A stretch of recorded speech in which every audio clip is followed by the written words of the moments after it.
मित्रों, आज की प्रेस वार्ता में आप सभी का स्वागत है।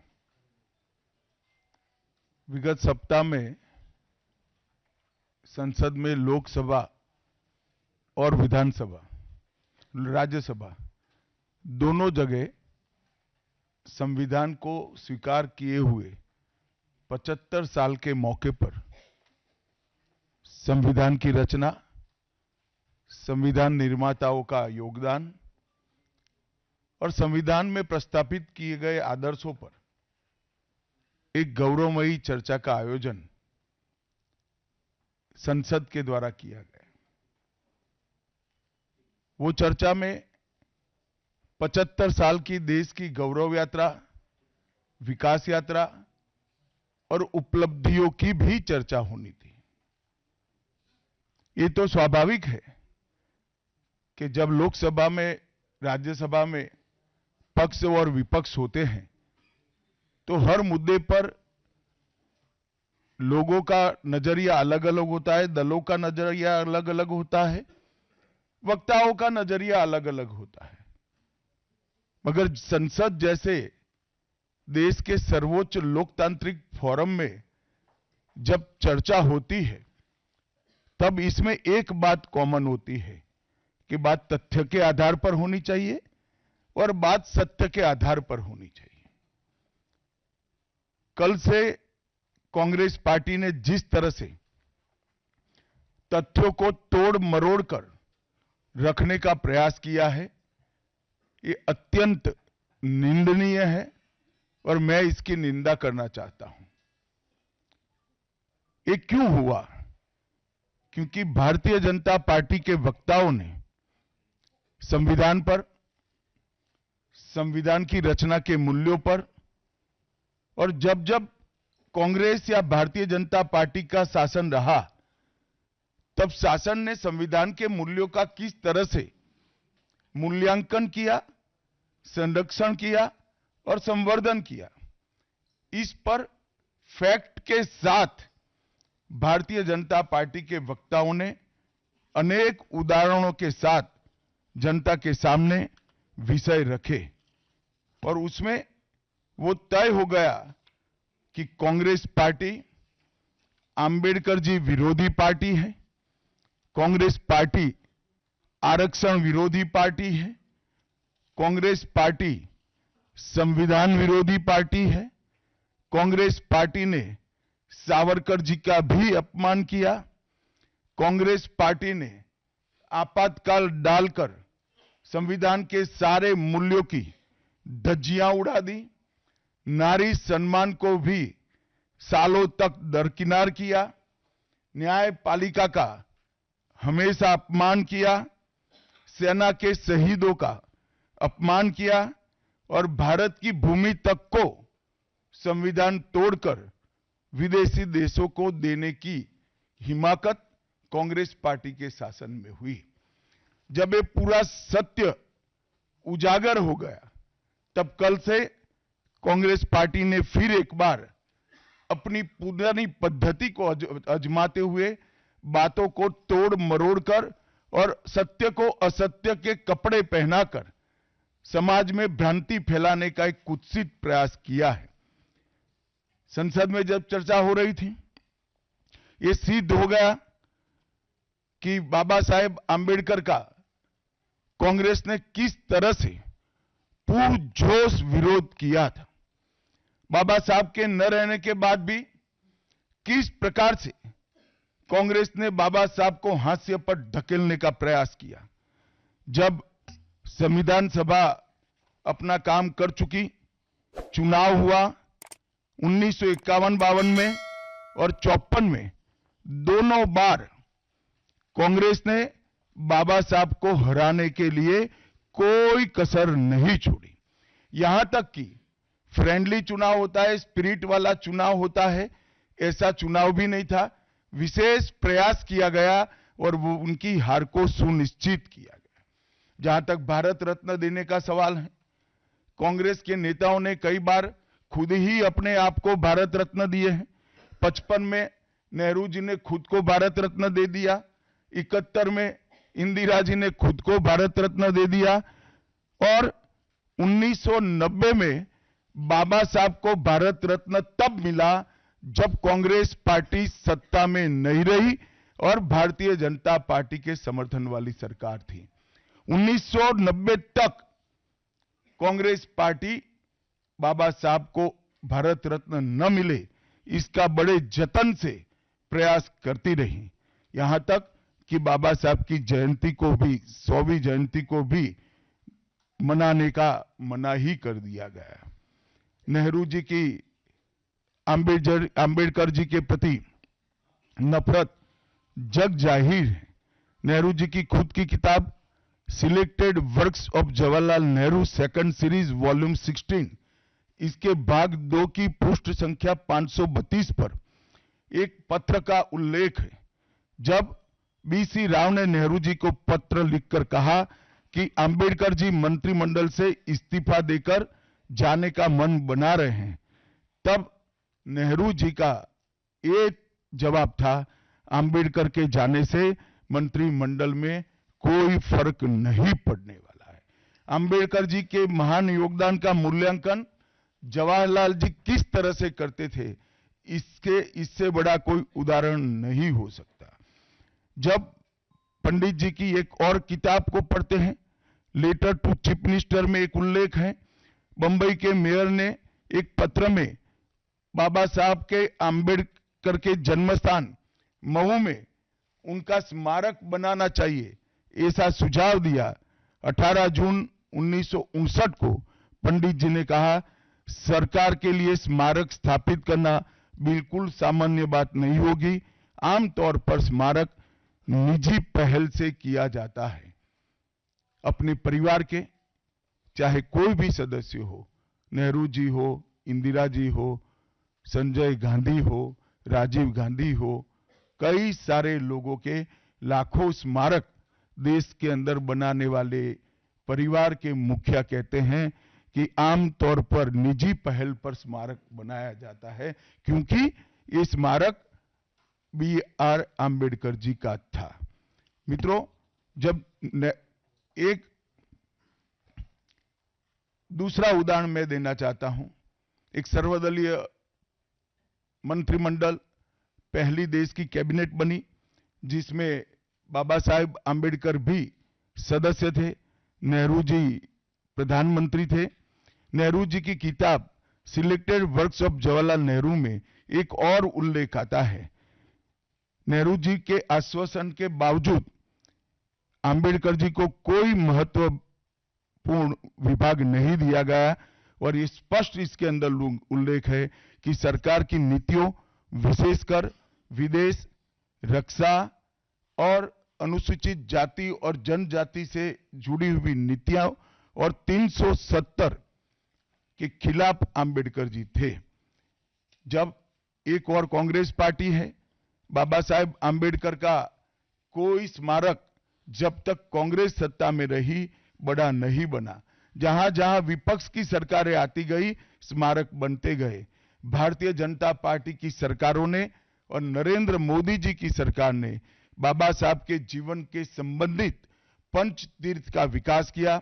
मध्य प्रदेश में महू, लंदन में वो स्थान जहां बाबा साहब पढ़ते थे, नागपुर में दीक्षा भूमि, दिल्ली में महापरिनिर्वाण स्थान और महाराष्ट्र के मुंबई में स्थित चैत्य भूमि का विकास करने का काम भारतीय जनता पार्टी की सरकारों ने किया।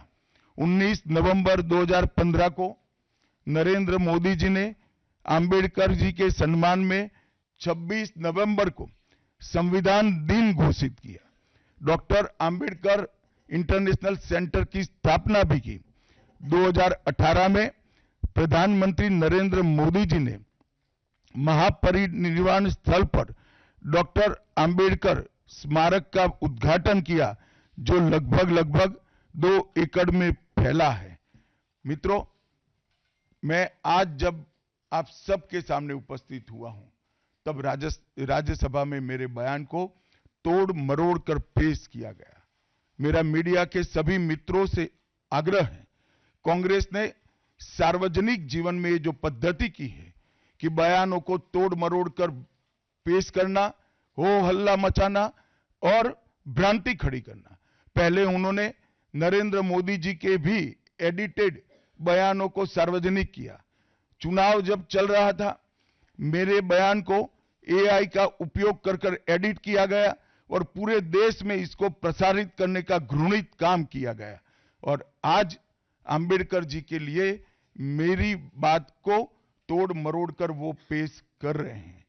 मैं स्पष्टता के साथ कहना चाहता हूं, मीडिया को विनती भी करना चाहता हूं कि मेरा पूरा बयान जनता के सामने रखिए। मैं वो पार्टी से आता हूं जो पार्टी कभी अंबेडकर जी का अपमान नहीं कर सकती। पहले जनसंघ और फिर भारतीय जनता पार्टी ने हमेशा अंबेडकर जी के सिद्धांतों के आधार पर चलने का प्रयास किया है। जब जब भारतीय जनता पार्टी शासन में रही, अंबेडकर जी के सिद्धांतों का हमने प्रचार किया है। आरक्षण को और मजबूत करने का काम भारतीय जनता पार्टी ने किया है। इन्होंने जिस प्रकार से आरक्षण को भी विरोध किया, वो भी हम सब जानते हैं। पिछड़ा वर्ग आयोग, काका साहेब कालेलकर आयोग 53 में बना, 55 में रिपोर्ट आई, आज तक वो रिपोर्ट को लागू नहीं किया गया। 31 दिसंबर 1980 को मंडल आयोग बना, मंडल आयोग की रिपोर्ट आई। 80 में इंदिरा जी ने मंडल आयोग को ठंडे बस्ते में डाल दिया। 90 में जब गैर कांग्रेसी सरकार आई, तब मंडल आयोग की रिपोर्ट लागू हुई। उस वक्त राजीव गांधी विपक्ष के नेता थे और जब मंडल आयोग की रिपोर्ट लागू हुई, प्रस्ताव संसद में आया, राजीव जी ने अपने जीवन का सबसे लंबा भाषण ओबीसी के आरक्षण का विरोध करने के लिए किया। आज मैं फिर से एक बार आग्रह के साथ मीडिया को बताना चाहता हूं, सच्चाई को जनता तक पहुंचाना चाहिए। मेरी पूरी बात बहुत स्पष्टता के साथ, कोई कंफ्यूजन के बगैर राज्यसभा के रिकॉर्ड पर है। आज भारतीय जनता पार्टी के सैकड़ों कार्यकर्ताओं ने ट्वीट कर भी इस सत्य को लोगों के बीच में पहुंचाया है। और जिन्होंने जीवन भर बाबा साहेब का अपमान किया, जिन्होंने जीवन भर बाबा साहब के सिद्धांतों को दरकिनार किया, जिन्होंने जब तक सत्ता में रहे बाबा साहब को भारत रत्न मिलने नहीं दिया, जिन्होंने जब तक सत्ता पर रहे आरक्षण के सिद्धांतों की धज्जियां उड़ाई, वो लोग आज बाबा साहेब आंबेडकर के नाम पे भ्रांति फैलाना चाहते हैं। मैं कांग्रेस के अध्यक्ष खड़गे जी को भी कहना चाहता हूं, खड़गे साहब, आपका तो कम से कम दायित्व बनता है, क्योंकि आप उस वर्ग से आते हो जो वर्ग के लिए बाबा साहब आंबेडकर जी ने पूरा जीवन समर्पित किया। आपने कम से कम कांग्रेस के एक कुत्सित प्रयास में सपोर्ट नहीं करना चाहिए था। मुझे बड़ा दुख है कि आप भी राहुल गांधी जी के दबाव में इसके अंदर शामिल हुए हो। मित्रों, आज जब हम सब यहां बैठे हैं, मैं फिर से एक बार कहना चाहता हूं, कांग्रेस के पास इस संविधान के ऊपर की चर्चा में बाबा साहेब आंबेडकर विरोधी कांग्रेस है, इसका कोई जवाब नहीं बचा। संविधान विरोधी कांग्रेस है, इसका कोई जवाब नहीं बचा। कांग्रेस आरक्षण विरोधी है, इसका कोई जवाब नहीं बचा। कांग्रेस सावरकर विरोधी है, इसका भी कोई जवाब नहीं बचा। कांग्रेस ओबीसी विरोधी है, उसका भी कोई जवाब नहीं बचा। आपातकाल का पाप कांग्रेस के ही समय में हुआ, इसका भी कोई जवाब नहीं बचा। नारी सम्मान का विरोध भी कांग्रेस ने ही किया, वो प्रस्तापित हो गया। न्यायपालिका का अपमान ही कांग्रेस ने ही किया, वो भी प्रस्तापित हो गया। भारत की भूमि को भी संविधान को दरकिनार कर विदेश को सौंपने का पाप भी कांग्रेस ने ही किया, ये भी प्रस्तापित हो गया। तब फिर से एक बार चिर परिचित अपनी पुरानी नीति पर कांग्रेस आई है और उन्होंने मेरे बयान को तोड़ मरोड़ कर आधा ही दिखाकर जनता के सामने रखना और भ्रांति फैलाने का प्रयास किया है। कृपया मेरा पूरा बयान आप सभी लोग जनता तक पहुंचाइए तो दूध का दूध और पानी का पानी हो जाएगा। मैं उस पार्टी से आता हूं, उस संस्कृति से आता हूं जो स्वप्न में भी बाबा साहब के विचारों का या बाबा साहब के स्वयं का अपमान नहीं कर सकते। हम जानते हैं कि देश के संविधान को समावेशी बनाने में देश के पिछड़े वर्ग को, दलितों को, आदिवासियों को, गरीबों को और वंचितों को न्याय दिलाने के लिए और देश के लोकतंत्र की नींव को इतनी नीचे तक गहरी पहुंचाने में बाबा साहब का बहुत बड़ा योगदान है। पूरा देश बाबा साहब के प्रति कृतज्ञता व्यक्त करता है। कम से कम हम तो ऐसा नहीं कर सकते जिससे बाबा साहब का अपमान हो पाए। और मैं फिर से एक बार कांग्रेस के ये कुत्सित प्रयासों की घोर निंदा करता हूं और जो संविधान पर दोनों सदनों में चर्चा हुई, कम से कम भारतीय जनता पार्टी की ओर से चर्चा का स्तर मेंटेन करने का पूरा प्रयास किया गया था, विषय पर बोलने का आग्रह किया गया था और तथ्य के साथ बोलने का आग्रह भी हमारे सारे वक्ताओं ने किया था। वो सारे प्रयास पर कांग्रेस ने पानी फिरा है और मैं मानता हूं कि देश की जनता इसके इस प्रयास को भी जानती है, उनकी मानसिकता को भी जानती है और उनकी कार्य संस्कृति को भी जानती है। धन्यवाद। रविंदर जी।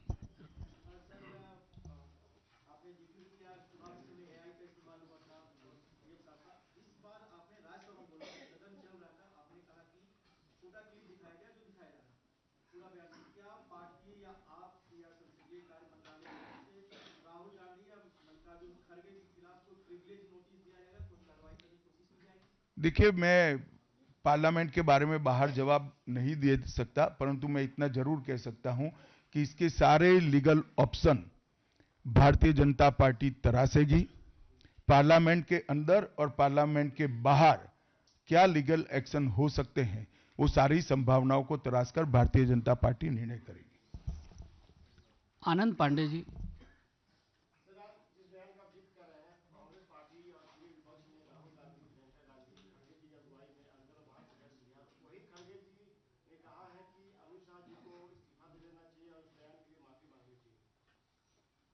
खड़गे जी मेरा इस्तीफा मांग रहे हैं, इनको आनंद होता है तो शायद मैं दे भी दूं, मगर इससे इनकी समस्या का अंत नहीं है। अभी 15 साल तक कम से कम उनको वही जगह पे बैठना है जहां वो बैठे हैं। खड़गे साहब, मेरे इस्तीफे से आपकी दाल नहीं गलने वाली है। Neeraj ji, ABP news.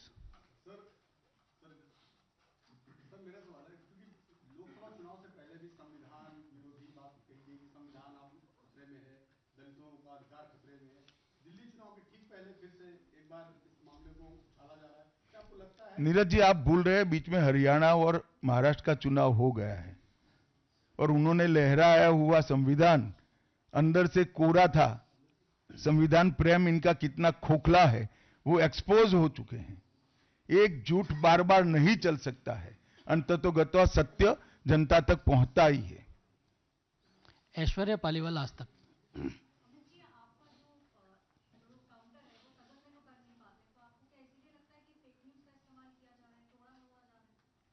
नहीं, सिर्फ मुझ पर नहीं, कई बार प्रधानमंत्री जी के लिए भी इस प्रकार के प्रयास किए, चुनाव के वक्त मेरे लिए भी किया था, फिर से एक बार कर रहे हैं।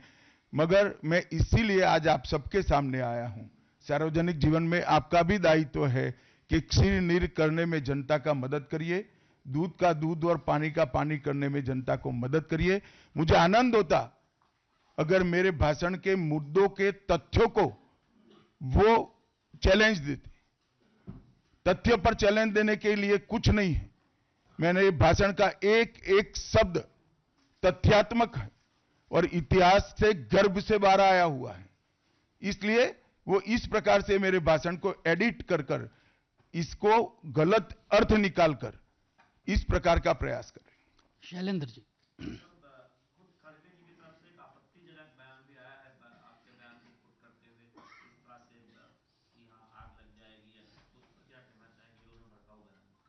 मुझे लगता है आप मेरी प्रेस को अच्छे से कवर करिए, कुछ नहीं होगा। प्रज्ञा कौशिक।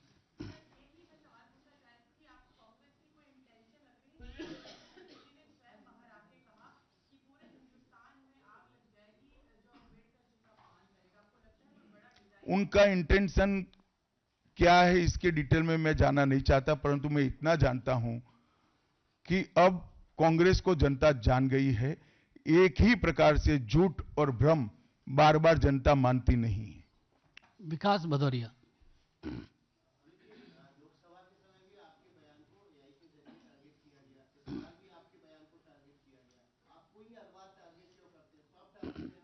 भाई आपका सवाल गलत जगह पे, ये कांग्रेस कार्यालय में पूछने का सवाल है, मुझे क्यों पूछ रहे हो?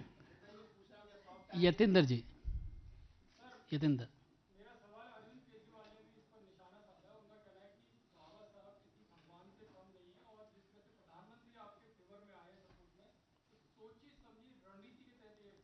देखिए इनकी भ्रांति है, प्रधानमंत्री सत्य के फेवर में बोले हैं। मोहित भट्ट। सर, जिस प्रकार से सारी विपक्षी पार्टियां भी अब साथ आ रही हैं, पहले वो अलग अलग मुद्दों पे पार्लियामेंट में अलग अलग दिखी थी, लेकिन इस मुद्दे पे वो सड़कों पे आने की बात कर रही है। आम आदमी पार्टी ने प्रोटेस्ट किया, टीएमसी भी प्रोटेस्ट करेगी, तो इस मुद्दे पे सारी विपक्षी पार्टी एक साथ आ रही है। देखिए सत्य को किसी के सपोर्ट की जरूरत नहीं होती। हमारी बात में, हमारे मुद्दों के साथ सत्य स्वयं खड़ा है। सत्य सबके साथ सत्य ही रहता है, कितने भी लोग साथ में आए, इससे सत्य को कोई फर्क नहीं पड़ता। कृष्ण मोहन शर्मा। सर, कृष्ण मोहन शर्मा, भारत एक्सप्रेस से। आज एक बहुत आश्चर्यजनक बात ये हुई कि लोग कभी कहते थे कि मैं संविधान को नहीं मानता, मैं एनार्किस्ट हूँ, मुझे जनता ने संविधान के लिए नहीं अरविंद केजरीवाल को वोट दिया है, वो भी आपकी आलोचना कर रहे थे और कह रहे थे कि बाबा साहब भीमराव अम्बेडकर का बड़ा अपमान किया है। चलो कम से कम मेरे कारण अरविंद केजरीवाल जी संविधान का और बाबा साहब का सम्मान करने लगे, वो आनंद का विषय है। संजय जी। सर, आपका भाषण सभी ने देखा था, सुना था। उस समय तक कोई सी चीज सामने नहीं आई थी, लेकिन उसके बाद से जैसे जब आपकी स्पीच जब खत्म हो गई, जब बाहर निकले, उसके बाद में सोशल मीडिया पर जिस तरीके से एक के बाद चीजें आने लगी, तो उस समय आपको लगा था कि सीधे आप ही पे अटैक कर रहे हैं। शायद आप भूल रहे हैं कि राज्यसभा में श्री राहुल गांधी नहीं बैठते हैं। राहुल गांधी राज्यसभा लोकसभा में बैठते हैं। आमोद जी। सर, आपने इस भाषण के खिलाफ प्रिविलेज का नोटिस दिया है डायरेक्ट बुलाए ने राज्यसभा में। क्या प्रिविलेज का मामला इसमें बनता है?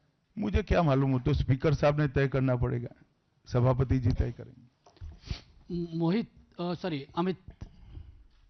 सर, खड़गे जी ने ये भी कहा कि आपको लगातार डिफेंड किया गया था टीएमसी ओसीबी इस बयान के बाद, और देश में जगह जगह लोगों में गुस्सा है।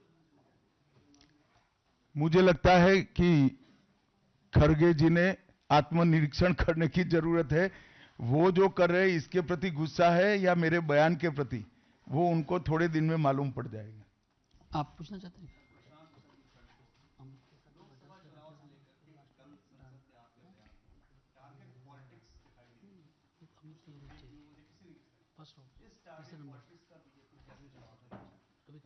नहीं, बीजेपी को टारगेट कर रहे हैं वो सही है, क्योंकि जनता के फैसले लगातार बीजेपी के पक्ष में आ रहे हैं।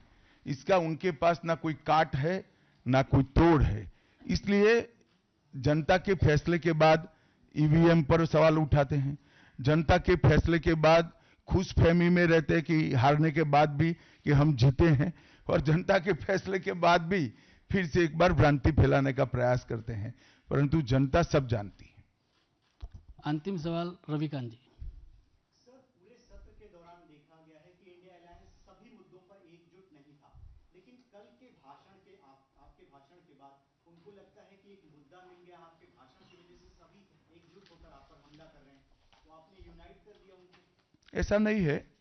जब एक प्रकार का नैरेटिव खड़ा होने का, गलत नैरेटिव खड़ा करने का प्रयास होता है, तब शुरू शुरू में नैरेटिव गलत है या सही वो समझे बगैर काफी लोग साथ देते हैं। जब जनता का रिएक्शन आता है तब कुछ स्थिति अलग होती है। आप थोड़ी राह देखिए।